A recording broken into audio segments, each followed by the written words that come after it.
Hello everyone, welcome to another episode of the Daily Gwei Refuel, where I recap the latest news in the Ethereum ecosystem. I'm your host, Anthony Sassano, and today's the 27th of April, 2023.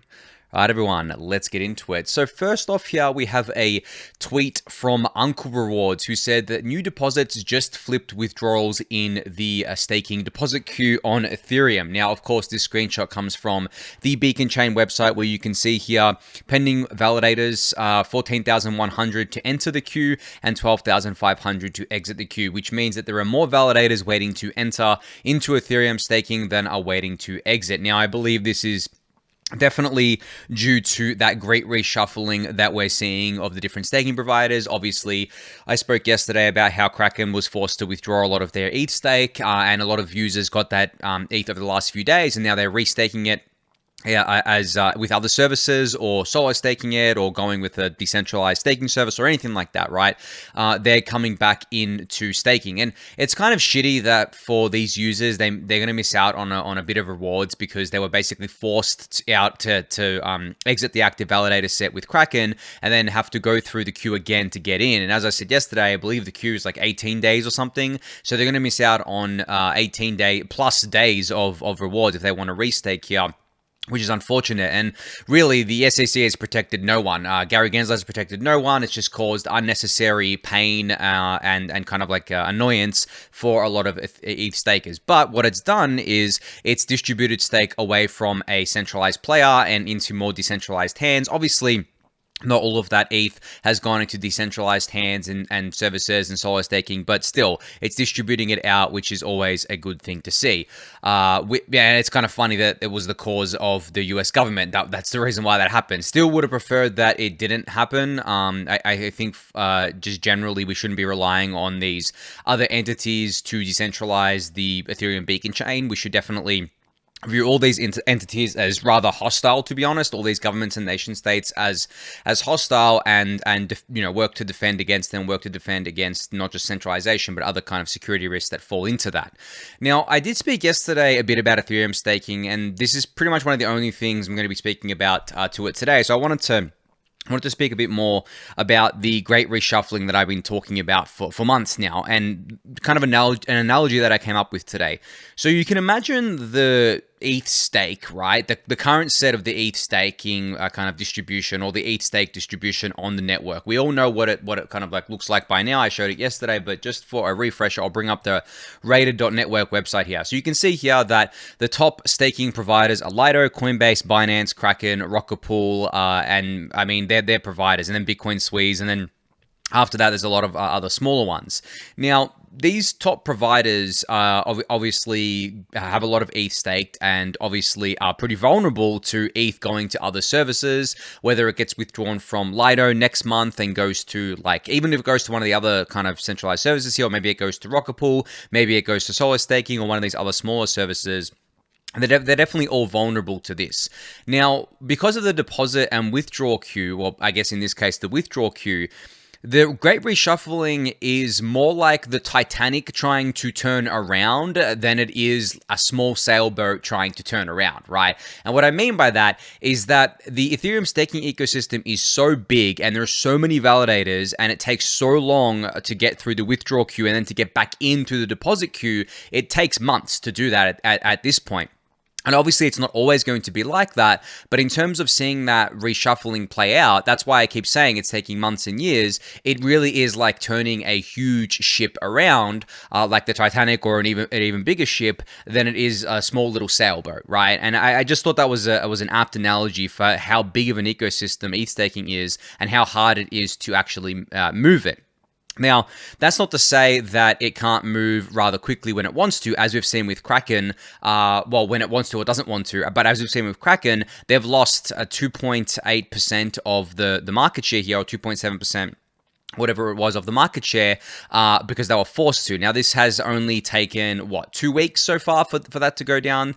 But the thing is, that's 2 weeks to exit. Now, to get back in, it's like almost 3 weeks, right, for these stakers to get back in. So a total round trip of 5 weeks here. So that is a long-ass time, right? Whereas if only like one person, if the exit queue was empty and one person wanted to enter and exit, it would only take like a couple of days to do that, right? Or maybe, I don't know the exact numbers off the top of my head, but it might take, 2 to 3 days or something like that.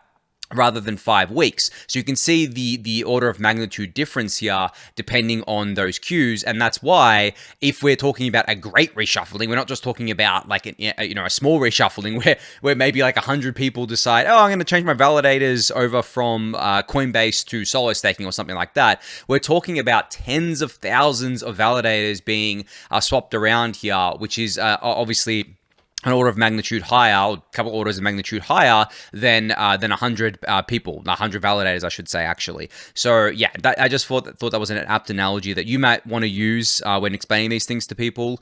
And another thing I also wanted to just clarify as well, I've seen a lot of people, not in the Ethereum ecosystem, but like outside of it, flooding the deposit and withdrawal queue, saying that it's like artificial, which is just bizarre to me because pretty much like all the other layer ones that are proof of stake also have this kind of like withdrawal queue. I mean, it's not really a queue, it's a withdrawal period.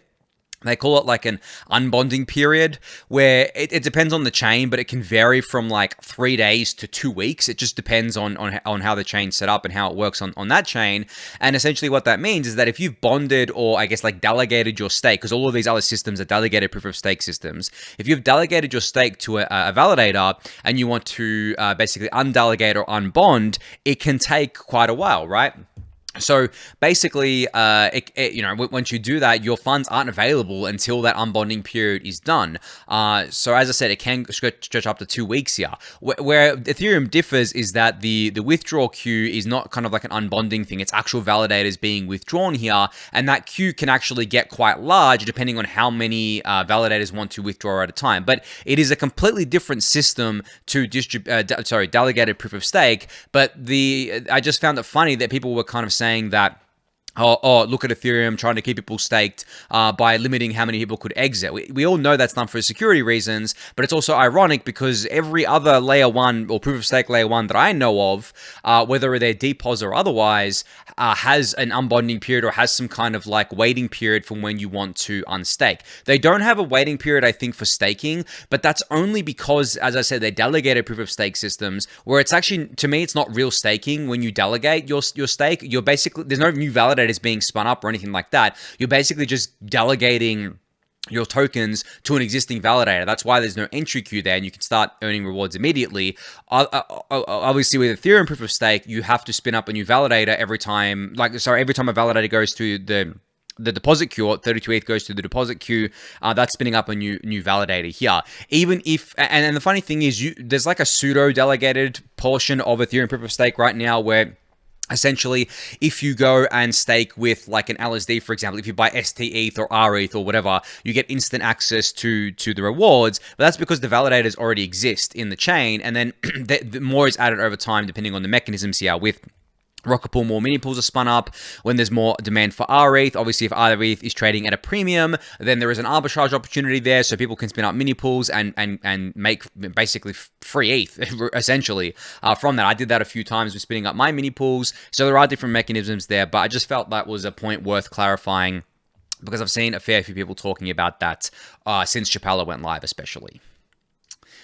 All right, an interesting tweet thread here from Dano Ferrin, who has been involved with Ethereum core development for quite a while now. So this thread is about how kind of EIPs get included in the different upgrades on Ethereum, and this concept of drivers and passengers when it comes to EIPs. So Dano starts off the thread by saying, Thursday is the big all-core devs call where we do one of the rituals that helps us define the future of Ethereum, starting to pick what EIPs go into the next fork. It's always been a messy process, but I think we've organically found a process that works, and he's calling this process drivers and passengers. So essentially, in every network upgrade, there is a driver EIP. And what that means is that there's like a really popular big EIP that's kind of like the headline of the upgrade. Dano gives some examples here. With London, it was EIP 1559. With Paris, it was the merge. And with Shanghai or Chappella, it was withdrawals, right? And with Cancun, it looks to be EIP 4844 as the driver.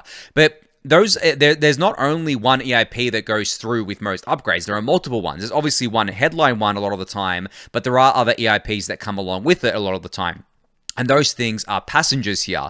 So essentially what Dano is saying here is that the driver will, the passengers are not essential to the driver, but the driver generally goes into the fork, and the passengers can either come along for the ride or get dropped. And they can get dropped all the way up to even like a month or so, or two before it goes live on mainnet for one reason or another.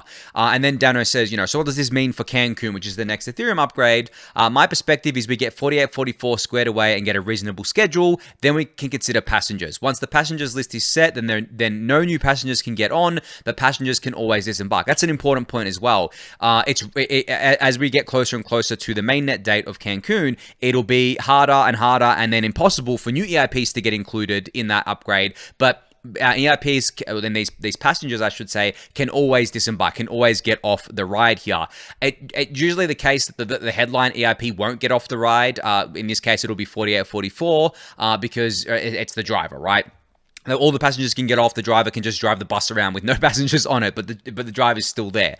And then Dano says, I think the standby list of potential passengers is larger than the capacity that 4844 work will leave in Cancun. So some really good ideas will be slipping into 2024. So a lot of the EIPs that you're seeing floating around for possible inclusion in Cancun, some of them, if not half or most of them, may not make it in. It just depends on the kind of work that gets done. It depends if they're able to get these things included in time.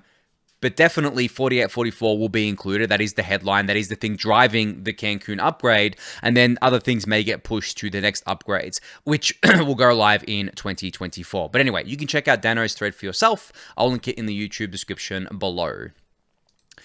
Speaking of upgrades coming to Ethereum in the future, Terence shared that he had the pleasure of presenting the Ethereum Foundation presenting to the Ethereum Foundation Robust Incentive Group on ePBS design spaces from the client implementer's perspective. He focused on areas like attester duties, fork choice rules, gossip networks, and more. And there's a HackMD document here for you to check out. That's quite brief. Basically, it includes just a bunch of questions and things that Terence spoke to, as well as links to PBS reading generally, right? You can single slot PBS using a testers as distributed availability oracle, which is a rather, not old post, but it was a post from January 2022 from Vitalik, and then 2-slot proposer builder separation from October of 2021. So if you are interested in reading some of the earlier thinking around PBS and kind of how it's evolved since then, definitely check out both of these articles, which are linked in this HackMD document, which I'll link in the YouTube description below. But you can also read through the things that Terence has written down here and get a feel for that. Now, I don't know if he shared his presentation. Maybe there'll be a video of it, or maybe there won't be. But there's still some really interesting resources in here for you to check out if you haven't yet. All right, so yesterday I spoke about the new EthStaker staking kind of knowledge base that was put together by a bunch of community members, and I highlighted it on the refill yesterday. But EthStaker also announced today that they have a brand new website as well. So it's at ethstaker.cc. It looks very fancy, very flashy here. You can actually donate it to them, to their Gitcoin grant round right now if you would like to. It pops up in the bottom right here. It's got links to everything that you would need to pretty much get started with staking, ask questions about staking. As usual, I highly recommend joining the Discord channel for EthStaker, which I believe will be linked down the bottom. Yep, and following them on Twitter. They are the best and kind of like, I guess, quintessential community when it comes to Ethereum staking. I have never had someone go into that Discord channel that I've kind of tried to help with staking and come out with their question unanswered. So if you're interested in doing any staking at all, it doesn't matter if it's solo staking or Rocket Pool or whatever else, if you're just interested in learning about staking, then EthStaker is definitely the place to be. So you can go check out the website, ethstaker.cc, and you can join their Discord channel as well, and which is on the website down the bottom in the footer.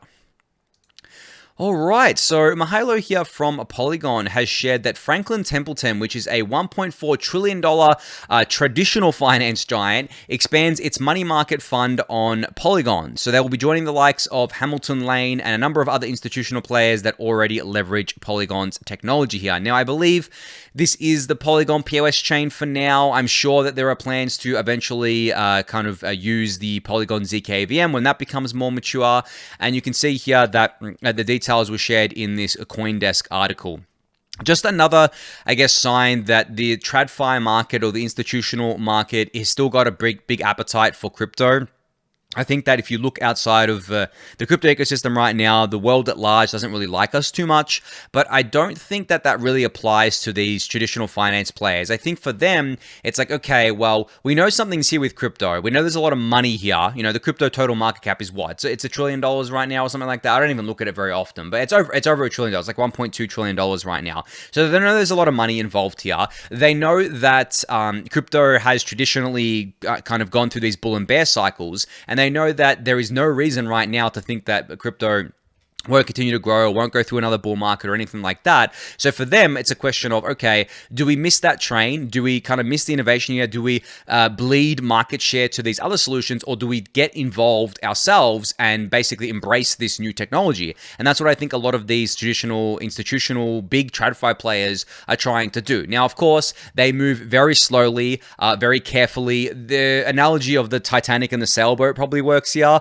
A DeFi protocol is a sailboat. A traditional finance giant like Franklin Templeton here is the Titanic. They're not going to move fast. They're going to be very slow, very methodically. They're going to play it very safely, but over time that'll compound and you'll start seeing a lot more stuff happening from not just them, but other TradFi institutional players. And I've always said that I don't think DeFi is here to disrupt all of TradFi. I think what DeFi is going to do is it's going to provide much better rails than what is available to the TradFi players today. Like when I say TradFi, I'm talking about the companies and the players within that system. The actual rails themselves are really old, outdated, broken, and need to be updated to the modern day. And I think that's exactly what the DeFi rails do on Ethereum, on layer 2s. And the TradFi players are definitely going to be interested in stuff like that, especially the auditability side of it, being able to see transactions as they happen end to end, which is not something that a lot of TradFi players around the world get full visibility over. There's usually a lot of band-aid solutions in place. Usually a lot of it is abstracted away and very opaque. There are long settlement times. So for them, this technology stands the chance of basically improving their systems by like 100x. Like I've gone through the examples before, but the difference between like an international wire transfer and a international, I mean, it doesn't even make sense to call it an international thing, but the difference between an international wire transfer and an on-chain Ethereum transaction of just USD, you know, USDC and USD is literally night and day difference. Like it is not even worth comparing the two, because with a traditional international wire transfer, you have basically no visibility over that. You basically, and this is a meme, you basically say to the money, Jesus, take the wheel. It's a meme that basically says you're just hoping to God that it's going to get to where you want it to go, right? Because you don't have much visibility there. And it takes a lot longer, right? It can take 2 to 3 days and even longer depending where you're sending the money to, and you don't have auditability yourself. The bank may have some auditability over it, but even they don't have full auditability and traceability. Whereas with an Ethereum transaction with USDC, you have full auditability at all times, no matter where you are in the world, and the transaction can confirm if you pay the right fee, which most of the time you will do thanks to 1559, confirm within one Ethereum block, which is 12 seconds at most, right? So you're going from 2 to 3 days with basically hardly any auditability or traceability and hoping that the money gets to where it's going, to basically both parties on either end of the transaction being able to have full auditability over the transaction, being able to see that it actually was confirmed on chain, being able to confirm it trustlessly, and being able to do that at many orders of magnitude faster than they would have in the TradFi system. And I think that alone is such a step up for these systems that even though these players are slow moving, this is going to be something that is going to be very, very appealing to them once they understand the broader implications and once it gets more adoption. Because at the end of the day, it's all well and good for this stuff to be much better, but it needs the adoption of these different entities. Like you need all these banks to use Ethereum as a settlement layer rather than the Swift system, for example, for it to actually work. Because at the end of the day, two banks sending money to each other is cool, but it's not going to service the tens of thousands of other banks around the world. So they all need to sign up to this. They all need to integrate with it. And it's not even hard to do that, right? It's actually very easy because you don't need anyone's permission. You can just get started straight away, and you can just go to one of these other centralized exchange players that already have all the experience and just work with them. Go work with Coinbase, right? Go work with Kraken, go work with Circle. You can do that and you can get started relatively quickly because it's already live and running there for you. I don't know. Whenever I talk about this stuff, it just seems so obvious to me.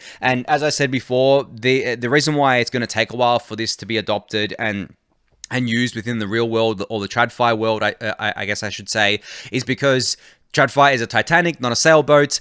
Us as individuals are sailboats. You know, we can do things nimbly, very quickly. It doesn't really matter. But these big financial institutions are going to take time, but they'll get there eventually. I strongly believe that.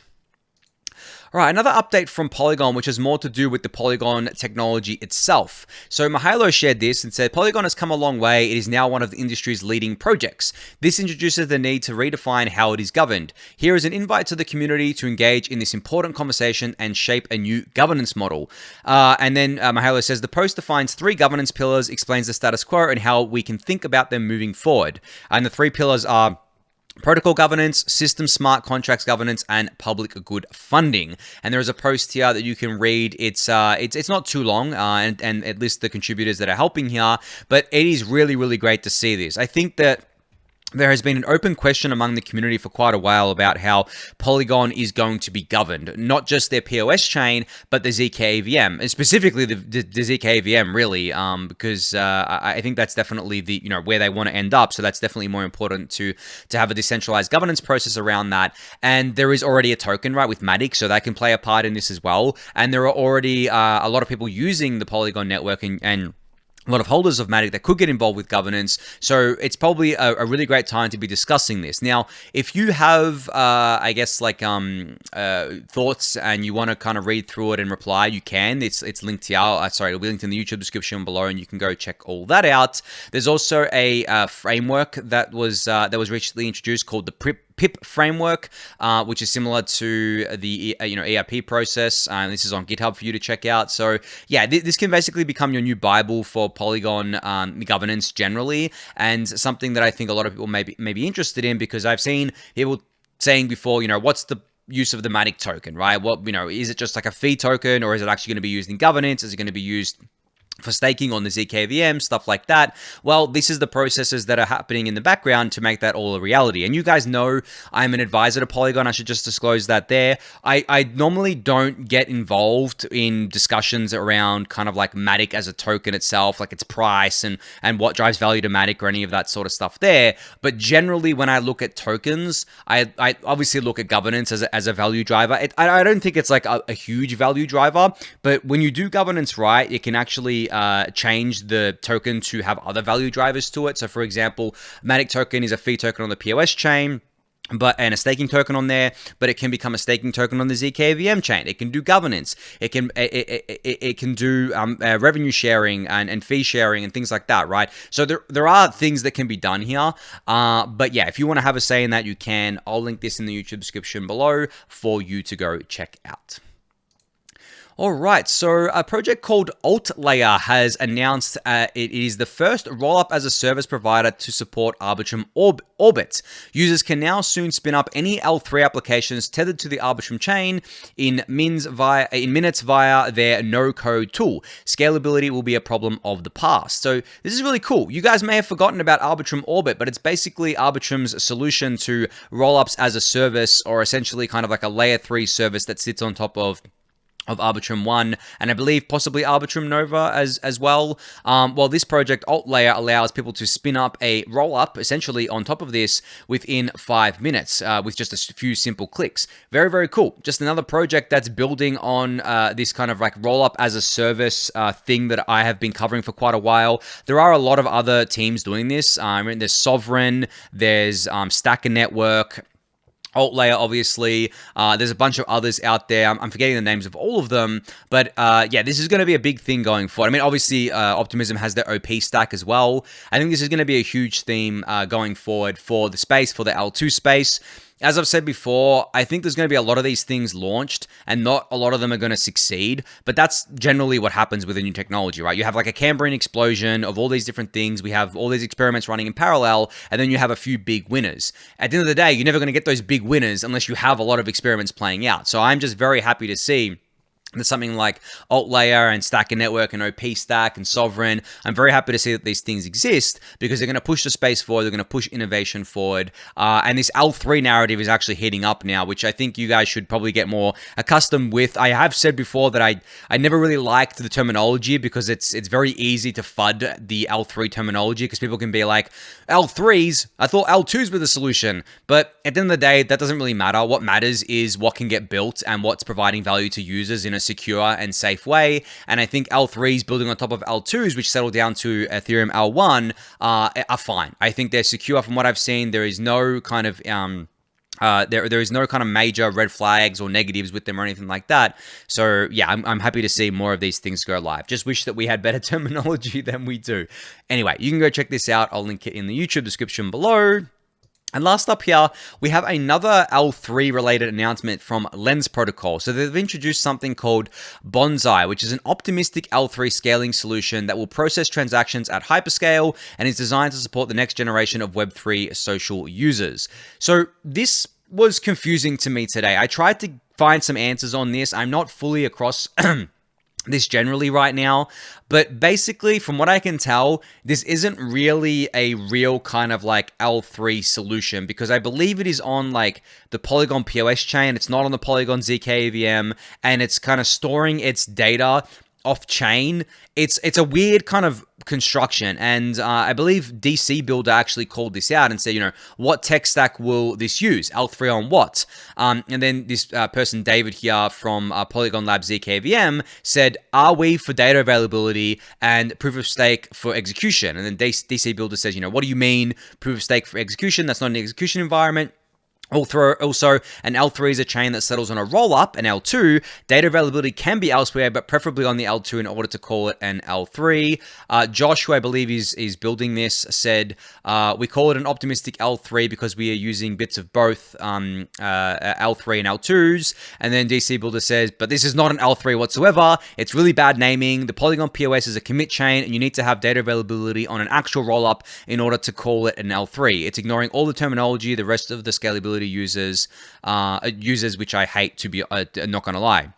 And then Josh said, you know, we're really not hung up or attached to the official name. It's beta and our first stab at scaling. We care more about the solution. We are happy to take feedback of official naming and adopt it as keep building it. Appreciate the feedback. I'm kind of lukewarm on this discussion generally, and I'll link this in the YouTube description below for you to check out. I think that terminology is pretty important, and I know that it's not always the case that everyone is across what each piece of terminology means, and there is a lot of confusing terminology at times, and this is another reason why I hated that we started using the L3 terminology. But I think that generally we shouldn't be...